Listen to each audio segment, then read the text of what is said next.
bonsoir à tous. C'est vrai que c'est toujours intéressant ce type d'événement parce que ça permet des connexions entre le monde traditionnel et le monde de demain. Je ne sais pas comment on peut le qualifier, mais en tout cas la blockchain et le monde traditionnel. Moi, je m'appelle Louis Tellier. Effectivement, comme l'a dit Enzo, je suis journaliste. Je suis passé par Le Figaro, BFM Business et la GFI. Et aujourd'hui, je travaille dans un média qui s'appelle The Big Well, qui a été lancé notamment, pour ceux qui connaissent peut-être, par Raphaël Bloch et Grégory Raymond et Dimitri Ganger, qui est ancien notamment de Publicis. Et l'idée, en fait, c'est passer au-delà des préjugés, pas refaire un énième média crypto, en tout cas, mais essayer justement de proposer une vision des cryptos via du journalisme traditionnel et montrer effectivement toutes les évolutions et l'intérêt que peut apporter justement cette technologie. Donc là, voilà, on peut appeler la blockchain, le Web3, la crypto, mais grosso modo c'est le même écosystème. Et donc ce soir on va plus particulièrement parler des NFT. Donc je vais laisser chacun se présenter. D'abord, écoutez, moi je suis avocat depuis une dizaine d'années maintenant. Et puis j'ai travaillé comme un avocat traditionnel en droit des affaires, fiscalité, pendant de longues années. Puis je me suis intéressé au domaine de la crypto il y a environ 4-5 ans maintenant. Et puis d'abord à titre personnel, parce qu'il n'y avait pas énormément de textes, etc. en vigueur à ce moment-là. Et ensuite, au fur et à mesure, j'ai accompagné les différents intervenants, que ce soit des particuliers ou des entreprises, sur des sujets assez spécialisés en matière de crypto qui sont assez larges. Du coup, bonjour, Brian Picafico. Jusqu'à l'année dernière, j'étais en charge du département NFT de la maison de vente Sotheby's. Mais j'ai commencé à m'intéresser à la blockchain dans les alentours de 2016, notamment à travers la problématique des faussaires et de l'authenticité. Et par la suite, du coup, de fil en aiguille, à commencer à m'intéresser à l'art digital qui est certainement un médium plus adapté à la solution blockchain que n'avaient été l'art physique à l'époque. Aujourd'hui, je suis aussi cofondateur d'une startup qui s'appelle Art Crush, où en fait, on utilise des panneaux publicitaires comme ceux qu'ont JC Deco ou qu'on peut trouver sur Times Square pour présenter de l'art digital dans la rue et faire expérimenter en fait l'art aux gens qui n'ont pas forcément l'envie d'aller dans les musées ou dans les galeries, au détour d'un arrêt de bus ou en attendant le train. Enfin, voilà, par exemple, à partir de la semaine prochaine, on va avoir un artiste digital toutes les 15 minutes qui va passer dans toutes les gares de Belgique sur à peu près 500 écrans. Donc ça fait partie des initiatives dans lesquelles je participe. Bonjour, je vous vois pas tous très bien. Je vais me lever si ça vous dérange pas. Comme ça, voilà, je vous vois, donc vous me voyez. Je m'appelle John. Vous voulez pas qu'on se lève tous d'ailleurs? On se lève, on change les codes et les conventions quand on est dans le numérique. Donc vu qu'on on va faire 100 micros et tous debout, ça vous va? Vous convient? Voilà, donc faut que je me recadre, pardon. Je prends de la place. Oui. Donc John Karp, je suis entrepreneur. J'ai créé des sociétés dans le monde technologique précédemment. Et il y a en fait 3 ans et demi, je suis tombé en fait dans cet univers de l'art digital et j'ai eu la chance de réaliser en fait à ce moment-là que j'étais contemporain d'artistes qui étaient en train de changer les codes, qui étaient en avance sur leur siècle, comme tu le disais. Et c'est vraiment cette vision que j'ai eue. Je me dis, tout le monde est en train de changer. On est des êtres numériques. On ne sait pas ce que ça veut dire être un être humain au 21e siècle à l'heure du numérique. Et les seuls qui posent aujourd'hui ces questions, c'est un nouveau type d'artistes qui sont des artistes digitaux. Et du coup, je suis tombé un peu amoureux de ce mouvement qui m'a parlé. Et j'ai commencé à collectionner donc des images, des vidéos, des animations, donc des NFT. Et j'ai commencé, finalement, à la base j'étais presque un peu intéressé, je vais aller dans ton sens. Je me dis tiens, pour 500 € ou pour 1000 €, je suis en train d'acheter quelqu'un qui va demain, dans 30 ans ou dans 40 ans, être considéré peut-être comme le nouveau Picasso, le nouveau Rembrandt, voire même le nouveau De Vinci. Allons-y. Et ça peut faire sourire, mais en fait, j'y ai profondément cru. Et en fait, j'y crois encore plus aujourd'hui, maintenant que je connais un peu mieux. Et en fait, du coup, le fait de collectionner un petit peu avant, finalement, ma bande de copains, a fait que quand fin 2020, début 2021, ça a commencé à devenir un sujet un peu plus populaire et que plein de copains commençaient à m'appeler en me disant « Moi aussi, j'ai envie de me lancer là-dedans, etc. Comment on fait ?» Et bien à ce moment-là, j'ai créé un moment en fait sur une application où je leur ai dit tous les matins à 9h, je suis là pour vous expliquer en fait les NFT. Et en fait, c'est devenu une émission qu'on peut écouter tous les matins sur Twitter Space ou qu'on peut écouter en podcast sur Apple ou sur Spotify, qui s'appelle NFT Morning, qui est une quotidienne qui parle en fait des NFT et qui explique les NFT. Et puis maintenant, on reçoit justement des artistes, des entrepreneurs, des investisseurs, des collectionneurs qui expliquent finalement leurs initiatives ou leur quotidien dans le monde des NFT. Et puis à partir de là, j'ai fait pas mal d'autres choses. Et je suis notamment avec Jean-Michel, qui est le monsieur avec la casquette ici présent, et avec plein d'autres gens, dont Grida, cofondateur de la NFT Factory, qui ressemble à une galerie, qui a un espace en face du centre Georges Pompidou, qui est un hub en fait dédié tout simplement aux NFT. Et donc régulièrement, vous découvrez des expositions, des initiatives, des événements, des interventions autour de cet univers. Voilà. Le NFC. En fait, c'est la moitié de ce que je fais. Je ne veux pas trop en dire, je vous raconterai. Non, j'organise un grand salon aussi à Lisbonne, au Portugal, qui s'appelle NFC, la Non-Fungible Conference, très centré sur l'art. Et tous les ans, donc cette année, ça va être la dernière semaine de mai à Lisbonne, au Portugal, beaucoup d'acteurs clés de cet écosystème. Donc l'année dernière, il y avait 4000 personnes qui se sont retrouvées là-bas, du coup, pour célébrer, on va dire, ce mouvement culturel, tout simplement. Alors pour commencer, effectivement, beaucoup peut-être le savent, mais quand on dit NFT, les NFT dans le débat public ont été popularisés par ce qu'on peut appeler des images de singes. Souvent, c'était qualifié comme ça. En fait, c'est ce qu'on qualifie d'image de singe, c'est en gros effectivement des images de singes qui ont été, qui sont des Bored Ape Yacht Club, donc édités par le studio Yuga Labs. Et alors, ça a été, il y a eu une grosse spéculation dessus. Il y a des artistes comme Justin Bieber, Snoop Dogg qui les ont achetés très très cher. Et ça, on le verra au fur et à mesure de cette table ronde. En fait, il y a une utilité derrière. Il y a une autre manière de penser les communautés, une autre manière de penser justement, une manière de créer, on va dire, et de gérer une communauté. Donc ça, on pourra l'aborder. Mais ce qu'il faut quand même retenir, pour peut-être ceux qui ne connaissent pas bien le sujet, c'est qu'un NFT, ce n'est rien d'autre, et c'est aussi beaucoup, qu'un titre de propriété sur Internet, qui plus est sur la blockchain.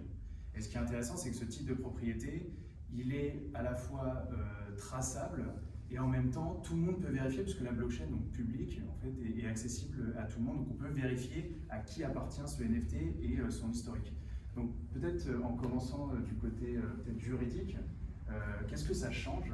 En fait, les NFT, donc dans le cadre de l'art, parce qu'on va être plutôt du côté de l'art, qu'est-ce que ça change justement, ce type de propriété numérique? Quelles questions ça pose au niveau de l'art et au niveau des artistes, et qu'est-ce que ça change aussi?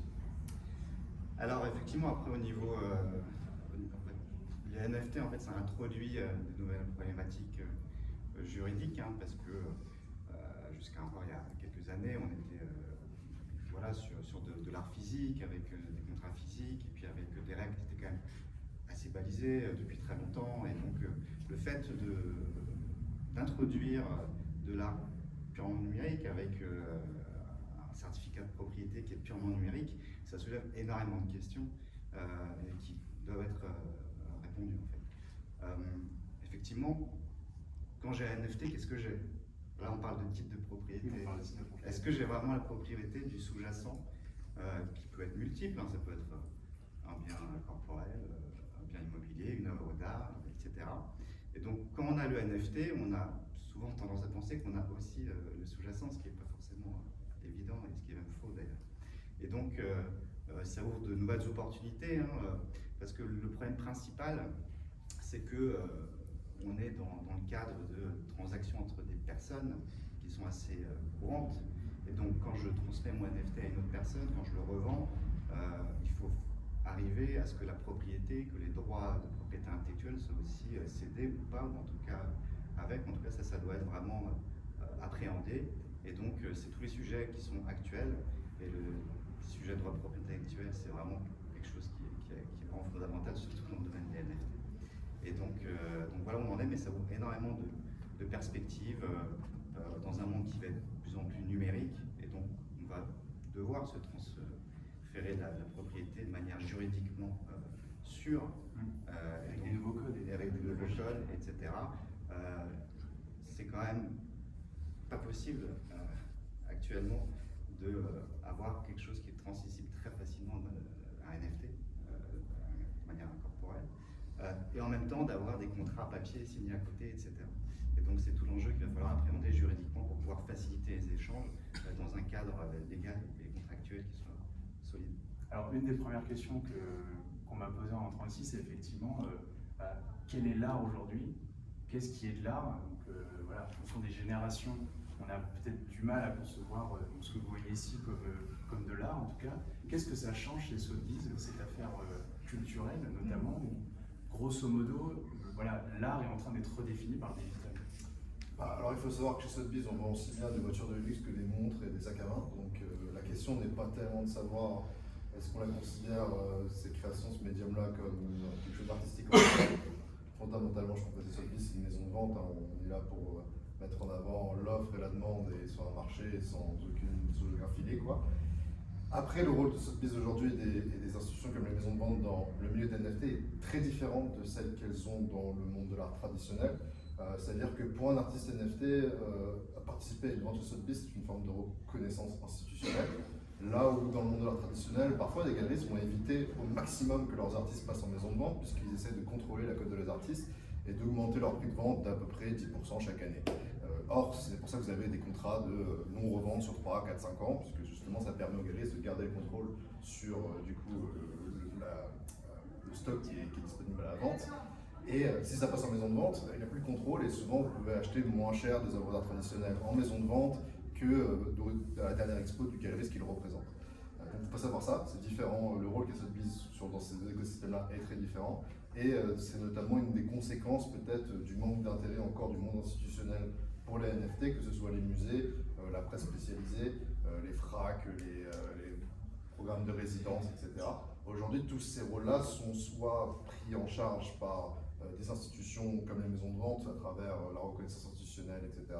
et ces sujets-là, ou alors par des acteurs qui sont natifs de l'environnement Web3. Donc les commissaires-priseurs ne sont pas là pour définir qu'est-ce qui est de l'art ou pas. De toute façon, cette question-là, je pense, a été réglée par Marcel Duchamp il y a plus de 50 ans, de toute façon.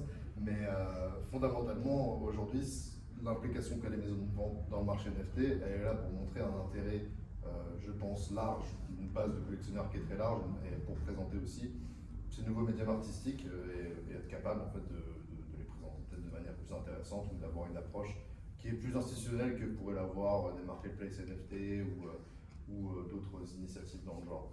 Mais fondamentalement, ils font un peu la même chose. Et moi, typiquement, ce que je faisais, au lieu de me focaliser sur le second marché, ce qui est l'activité principale et historique des maisons de vente, c'est-à-dire on travaille avec un collectionneur qui a une œuvre d'art à vendre, on a mis aux enchères, on essaie de trouver des acheteurs. Chez Sotheby's, moi, je travaillais plus avec des artistes directement, et en fait, on développait une activité quasiment de premier marché, au même titre qu'un galeriste, c'est-à-dire que j'allais sélectionner des artistes, définir un thème de vente, faire écrire des textes, etc., qui sont des choses qui ne sont pas forcément toujours faites en maison de vente. Et donc ça montre juste que voilà, c'est des entreprises qui sont en tout cas prêtes à s'adapter à ces nouveaux challenges-là et qui sont même prêts à s'éloigner de leur activité historique pour s'adapter à ce marché-là et non pas faire l'inverse, c'est-à-dire demander à ce marché de s'adapter à leur code. Mais plutôt au contraire, on s'adapte plus au code du Web3, on accepte les paiements crypto, on affiche même les prix en crypto. Voilà, c'est marrant de voir qu'en tout cas, des grandes institutions comme Christie's et Sotheby's peuvent se plier aux règles de ce nouveau environnement. Mais vous avez quand même une demande en augmentation quand même, une demande croissante, et les gens sont de plus en plus intéressés. Alors ça dépend qui tu veux dire par les gens. Moi j'ai sur là 95% des gens qui enchérissent sont des gens qui sont déjà des acheteurs NFT. Tu as très peu de acheteurs traditionnels, on va dire, qui vont acheter NFT. Ça m'est arrivé à quelques occasions, mais ça pouvait s'expliquer notamment parce que c'est des artistes qui existaient aussi dans le monde de l'art traditionnel par ailleurs.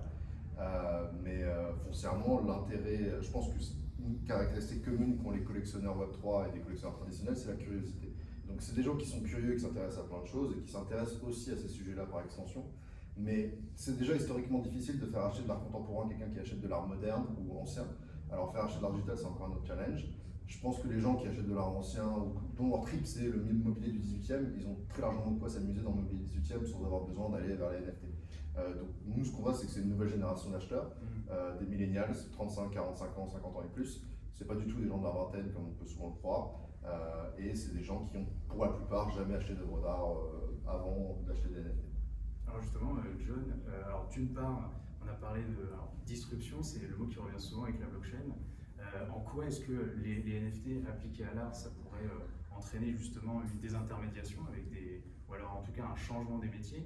Et ensuite, quel profil, on va dire, de ceux qui produisent des NFT, de ceux qui achètent, j'ai pu constater notamment à la NFT Factory ou même de manière générale dans le monde NFT? Alors oui, c'est vrai que Brian l'a un petit peu évoqué, la manière dont on achète des NFT aujourd'hui, c'est majoritairement en ligne.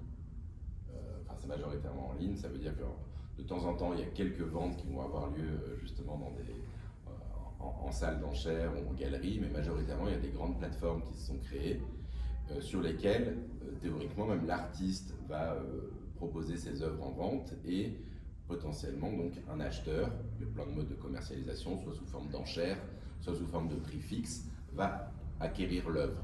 Donc en effet, c'est vrai qu'il y a une menace potentielle, et comme dans toutes les révolutions, comme on a eu, comme le numérique, on va dire, l'a amené dans plein d'autres secteurs d'activité, là c'est vrai que l'art en fait est en train de connaître une transformation digitale, et comme toute transformation digitale, elle est faite d'opportunités et de menaces. Opportunités pour ceux qui bougent et menaces pour ceux qui stagnent. Donc c'est comme ça, et ça va être le cas en effet pour toutes les galeries, pour les maisons d'enchères, pour les musées potentiellement, donc tout le monde de l'art traditionnel.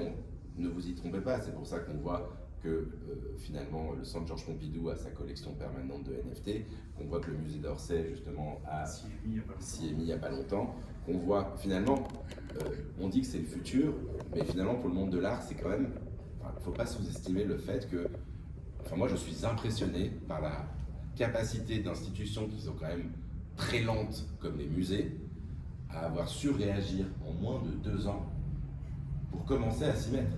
C'est quand même qu'il y a quand même un sentiment assez important, et notamment quand tu parlais des personnes, moi c'est vrai que je suis persuadé qu'il y a un côté générationnel. C'est vrai que je n'ai jamais collectionné d'art traditionnel.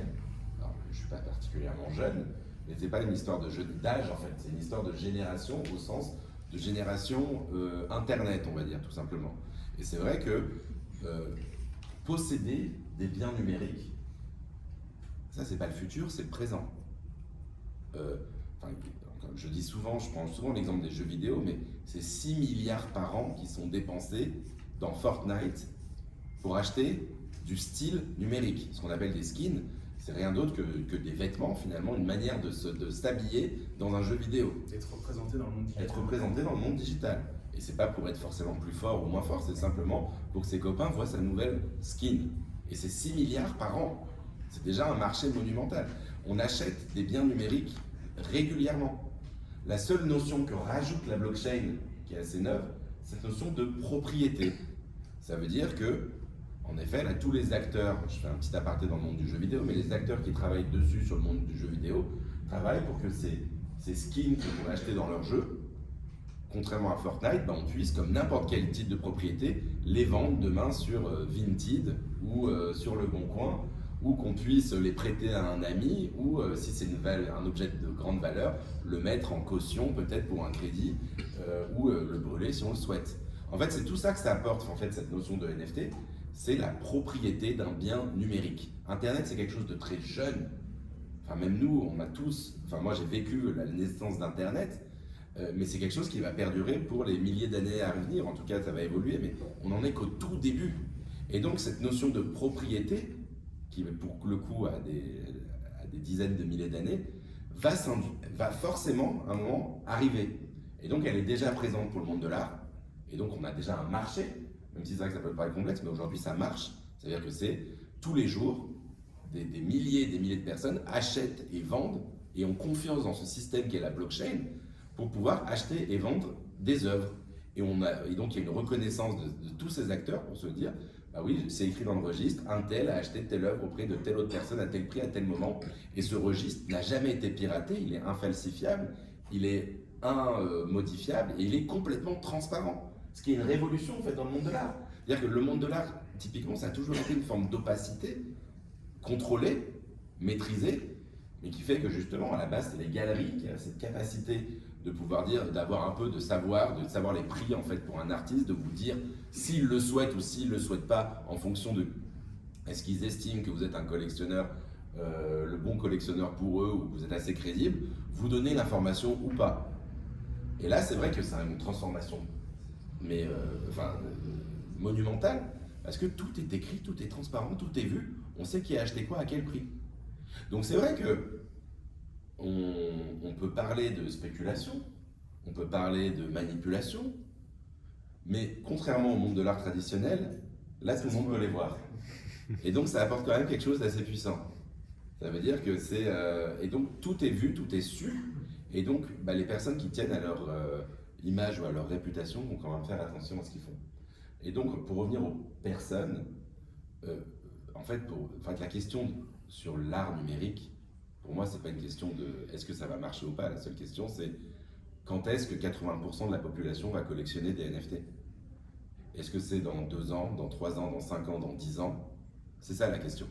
Mais quoi qu'il arrive, toutes les nouvelles personnes qui vont arriver à un moment donné avec un certain nombre, avec un certain revenu, quand ils vont avoir le choix de ce qu'ils vont vouloir acheter en termes d'art, pour des générations qui sont nées avec Internet, qui sont nées avec le jeu vidéo, qui sont finalement dans une culture politique et sociétale finalement qui est celle dans laquelle on est aujourd'hui, je pense qu'ils vont se tourner vers ce type d'artistes qui sont les artistes de leur génération, comme à un moment T, le monde urbain a touché un certain nombre d'artistes il y a une vingtaine d'années, comme le pop art a touché une nouvelle génération dans les années 70, ou comme les impressionnistes au début du siècle parlaient aussi à une nouvelle génération.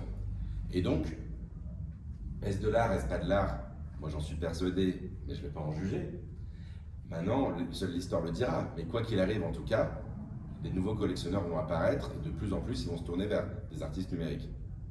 Et ça c'est intéressant justement, comment est-ce qu'on commence à identifier justement une œuvre qui peut avoir de la valeur et une autre qui en a moins, parce qu'on commence notamment Beeple, qui est un artiste très connu au niveau de l'art numérique et donc des NFT, comment est-ce qu'on peut commencer à voir des codes émerger pour savoir quelle œuvre peut avoir de la valeur, que ce soit pilier ou peu importe, mais une valeur. Chez Sotheby's, comment est-ce qu'on voit ce marché un petit peu commencer à se structurer ou avec certains codes? Alors pour Beeple, je peux en parler puisque j'ai eu la chance d'en collectionner des œuvres de lui au tout début de la vague NFT. Et mon rationnel, c'était de dire que ce gars-là avait une carrière qui était absolument incroyable en dehors du sérail du monde de l'art. C'est-à-dire que c'est un mec qui a fait quand même beaucoup d'assets de vidéos pour le Super Bowl, qui s'est produit dans des énormes festivals, qui a travaillé sur des énormes productions cinématographiques en tant que directeur CGI, etc. Donc c'est un gars, vous demandiez qui Beeple était à n'importe quelle personne de la Californie avant les NFT, il savait tout ce qui c'était. C'est-à-dire que c'était déjà un cadre de son milieu. Et après, en tombant dans les NFT, il a eu notamment le soutien de tous les gens qui ont appris la programmation 3D à travers tous les outils qu'ils mettaient ouvertement à la disposition en open source. Donc déjà il y avait ça, il y a certains caractères où en fait tu sais qu'ils ont un tel bagage et une telle expérience que ça paraît normal qu'ils soient valorisés. Après, l'approche de définir une estimation pour une œuvre d'art, c'est une approche très ésotérique. C'est-à-dire qu'il n'y a pas de recette magique, c'est un mélange de facteurs qualitatifs et quantitatifs.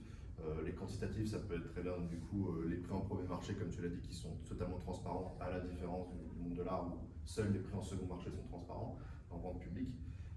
Donc il y a une partie mathématique, on regarde la valeur de l'artiste, à quel moment, s'il y a beaucoup de demandes, combien de personnes le collectionnent, on a quelques petits indicateurs de performance qu'on peut utiliser. Après il y a toute la partie qualitative, ça va être le poids qu'ils ont sur les réseaux sociaux, ça peut être le fait d'avoir été présenté dans des grandes institutions, le fait d'avoir été présenté dans de nombreuses expositions, ou reproduit dans des livres, voilà, il y a beaucoup de facteurs qualitatifs comme ça qui ne sont pas à négliger puisqu'ils sont très importants aussi.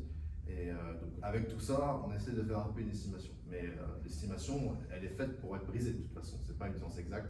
Et si tout était toujours dans les estimations, ce serait pas très fun de toute façon. Donc l'objectif, de toute façon, on est très content quand on se trompe, tu vois, parce que ça veut dire que soit ça se vend très très bien, soit c'est qu'on s'est complètement trompé et qu'il n'y avait pas de demande pour ça et qu'en fait on a rien raté. C'est assez ésotérique, il n'y a pas de réponse claire dessus. Je pense que c'est une question d'expérience après dans ce milieu et de regarder un peu, quel que soit le médium, de toute façon que ce soit le glitch art, l'art génératif, la 3D, l'animation 2D, et j'en oublie certainement d'autres, l'art conceptuel ou performatif. C'est des mouvements qui s'inscrivent dans la mouvance NFT, mais qui ont évidemment une histoire très importante, parfois centenaire, derrière eux, et qu'on ne peut pas regarder en fait in a vacuum, comme on dit, et qu'on est obligé de considérer. Donc les artistes qui, je pense, s'inscrivent dans l'histoire de l'art et s'inscrivent aussi dans la continuité de leur médium, que ce soit l'animation ou la programmation ou quoi que ce soit, ça a de l'importance aussi à mes yeux, et ça va être un indicateur que voilà, ça c'est un artiste qui aura du succès dans le futur ou qui a du potentiel en tout cas. Et alors, parce qu'il n'y a pas, comme c'est nouveau, il n'y a pas forcément de standard juridique, de procédé juridique bien standardisé. Comment est-ce qu'on fait, peut-être il y a un exemple de transaction NFT, c'est quoi les caractéristiques et les nouveaux usages qui se mettent en place quand on veut faire un contrat sur ce type de vendeur dans le cas des NFT? Au niveau transactionnel, en fait, c'est extrêmement classique. Hein. C'est des contrats qu'on va rédiger par lesquels on se met d'accord sur la transmission des attributs patrimoniaux de l'œuvre. Donc sur ça, il n'y a pas, ça reste assez classique en fait sur ce point. Mais est-ce qu'on a toujours par exemple, si vous voulez, un NFT en fait il bouge d'adresse à adresse, comment est-ce qu'on fait justement pour s'assurer que ça arrive bien à destination? Il faut quand même que le NFT soit confié à quelqu'un comme Sotheby's par exemple. Hein. Ou alors est-ce qu'on peut faire de la transaction vraiment en peer-to-peer, comme on dit, directement de vendeur à acheteur? Oui, tout à fait, on peut faire une transaction, mais ça C'est même le concept. En fait, c'est ça qui est intéressant. Mais ça, c'est ce qui change justement. Oui, on peut le faire d'une personne directement entre deux personnes, en se mettant d'accord sur les aspects contractuels de la chose, ce qui est souvent pas le cas en fait. En général, ce qu'on a beaucoup observé, c'est qu'on achète le NFT, on se le revend, et puis à la fin, on a quoi? On a quoi sur l'œuvre sous-jacente? Si je parle d'une œuvre sous-jacente, on a quoi comme droit? Qu'est-ce qui a été transmis? Qu'est-ce qui n'a pas été transmis? Et donc c'est surtout ça qui est un point absolument fondamental. L'œuvre sous-jacente physique, tu veux dire? Qu'elle soit physique ou non. D'accord. Sinon, aucun droit qui est décédé, de toute façon. Ouais, tout à fait. Le droit de morale est inaliénable, donc même s'il est décédé, je crois qu'ils peuvent le révoquer à quelques moments qu'ils veulent, non? Oui, tout à fait. Donc on se cède des NFT, mais on ne sait pas trop ce qu'on se cède. Après, ça dépend, effectivement, c'est déterminé dans les paramètres. En fait, oui, alors juste moi, mon point de vue, parce que j'ai quand même, j'ai peut-être acheté du vent, hein, mais j'ai acheté 2000 NFT à peu près. Et donc, malgré tout, il y a quelque chose qui se passe, alors il y a deux choses. Un, c'est vrai que quand on achète, comment se passe l'opération d'achat concrètement? En fait, c'est un achat sur Internet, on va cliquer sur le bouton acheter et la transaction va se réaliser et on va concrètement, comme si on allait recevoir le NFT. Donc c'est un peu comme un achat en ligne, sauf que techniquement, ce qui s'exécute derrière, c'est un peu technique, mais ça s'appelle un smart contract. Bon, en fait, c'est un code informatique qui, si l'intégralité des conditions sont respectées, va s'exécuter automatiquement quoi qu'il arrive. Et c'est ça qui crée de la confiance. Ça veut dire, le smart contract va dire si un tel a mis un prix à tel moment et que ça rentre dans les prix qu'avait accepté potentiellement défini le vendeur, bah, la vente va se réaliser. Donc voilà, bon, il y a donc ça c'est les conditions d'achat et de vente qui vont se définir. Et donc, en effet, qu'est-ce que j'achète? C'est vrai que ce que j'achète, c'est mon nom dans un registre. Ça veut dire que j'ai acheté tel titre à tel moment, à tel prix, auprès de telle personne. Donc ça, et donc il y a tel compte à acheter ces informations auprès de tel autre compte. Donc, en général, ce qu'on achète, c'est vrai que c'est très proche de ce qu'on va acheter malgré tout quand on va acheter un Picasso. Ça veut dire que quand vous achetez un Picasso, c'est vrai que vous n'achetez jamais le droit de l'imprimer, de le reproduire, d'en faire des t-shirts ou de créer la marque de pizza Picasso Pizza. Parce que ça reste finalement les droits patrimoniaux qui appartiennent à la famille Picasso. De la même manière, les droits moraux, en effet, appartiennent aussi, enfin, normalement, théoriquement, si le smart contract, voilà, à la famille Picasso de la même manière. Donc, par défaut, finalement, quand vous achetez un NFT, vous achetez ce droit, on va dire, de collectionner je l'appelle comme ça pour simplifier, qui est le même que celui qu'on va retrouver dans le monde de l'art, et donc le droit de l'avoir. Vous avez en plus quelque chose d'un peu plus, qui est en tout cas admis par convention, c'est le droit de l'exposer sur les réseaux, parce que c'est ce que font la plupart des gens, ils vont le mettre dans leur galerie virtuelle, dans leur métaverse, sur leur profil, sur leur partage, le droit de l'afficher chez vous, dans votre écran si vous le souhaitez. Donc ça, on va dire que, en tout cas, que ce soit écrit ou pas, il y a une convention qui est définie sur ce premier niveau. Et donc, vous allez même avoir, on va dire, un peu plus de droits que parce que, par exemple, le Picasso, si vous voulez l'afficher quelque part, ça va être un peu plus compliqué, il faudra demander une forme d'autorisation.